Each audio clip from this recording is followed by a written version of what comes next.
little recap and record time. Okay, Megs and I checked out this this new Netflix kind of mini series, whatever, multi mini documentary. I don't know what you want to call it. The crazy, extravagant, crazy things that happen. I don't know what the title is. The Poop Cruise. What are we doing?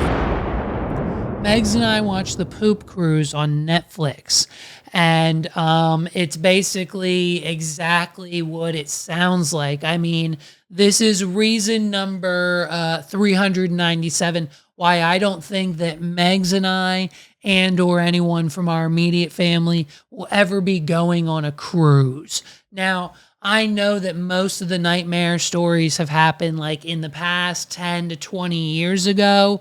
The poop cruise that we'll be referencing in this review happened back in 2013. So about, 10, 12, 13 years ago is when this happened. So it's still kind of relatively, you know what I mean? It's not that far out.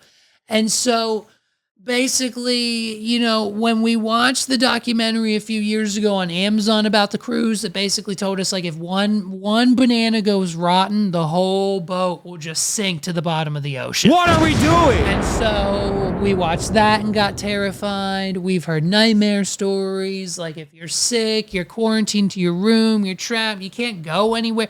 Every video we see of a Carnival cruise, it's always packed. There's people everywhere. I don't know, dude. I think I'd rather, if I'm going to take a cruise, it'll probably be to like Alaska to see the whales. What are we doing? And so on this cruise, the engine room catches on fire. There was a faulty line. They knew this was it was happening on a bunch of other boats. They knew that this was an issue. They knew this could have happened, but they just said, F it, we're going to try our we're going to go anyways.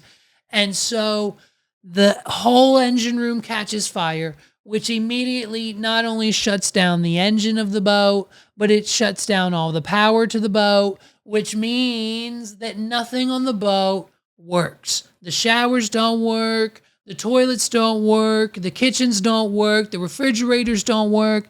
Nothing on the boat functions except for a few emergency features like the radio overhead system, some lights in the hallways like that have to be kind of on and have like a power bank or battery somewhere or something that's just built into the ship. There were a few things, but 99% of everything not working. What are we doing?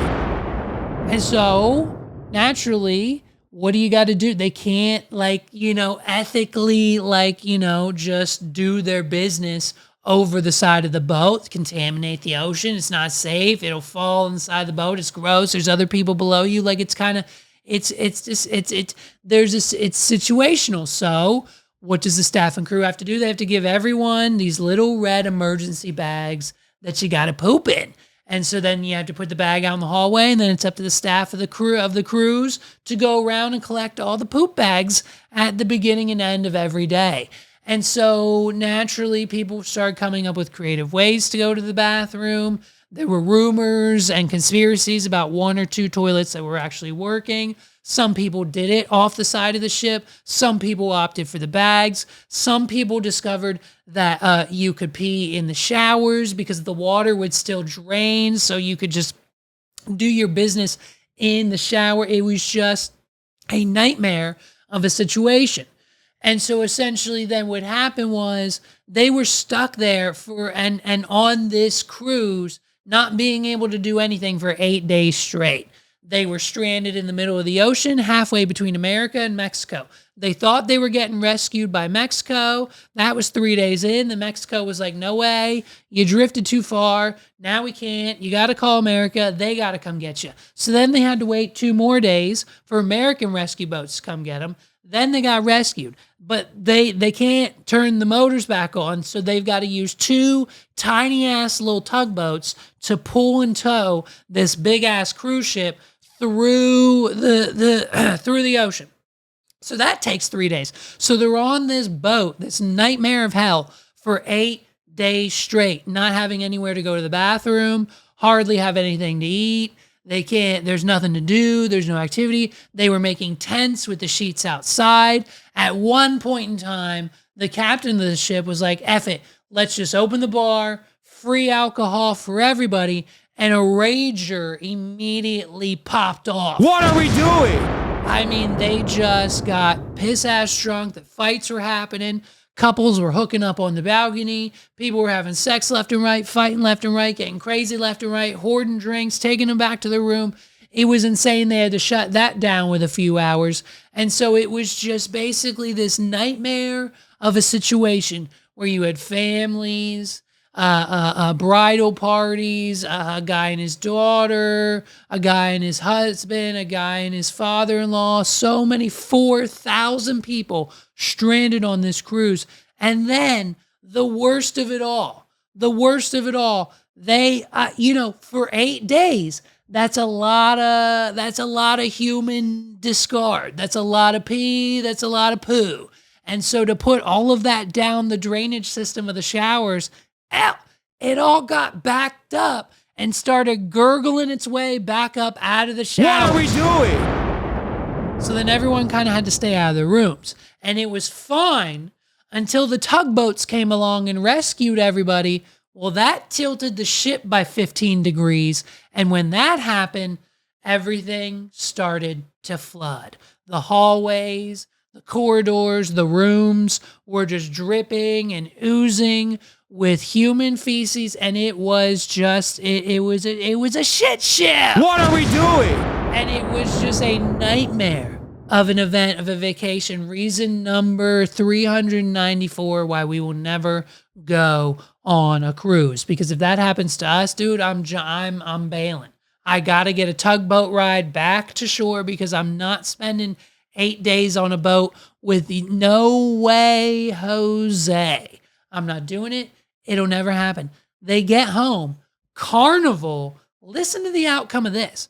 Carnival gives each passenger not only a refund for everything they spent, their ticket, and all of that. They got their trip for free, of course.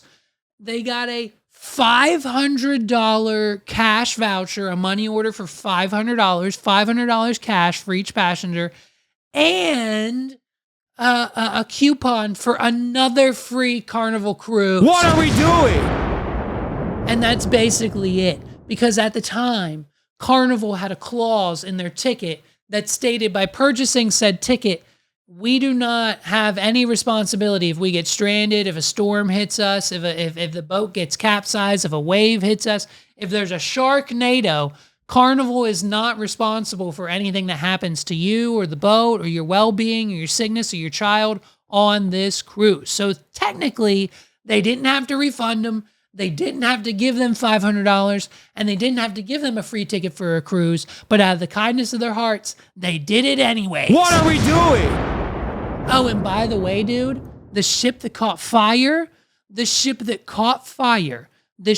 was leaking shit, the ship that was leaking pit, the ship that they had to tow from Mexico back to the city, that ship, the actual ship, they dropped like a shit ton of money on it, renovated the whole thing, and it's operating right now as a cruise that you can book, get a ticket for, walk on, and sail away with. What are we doing?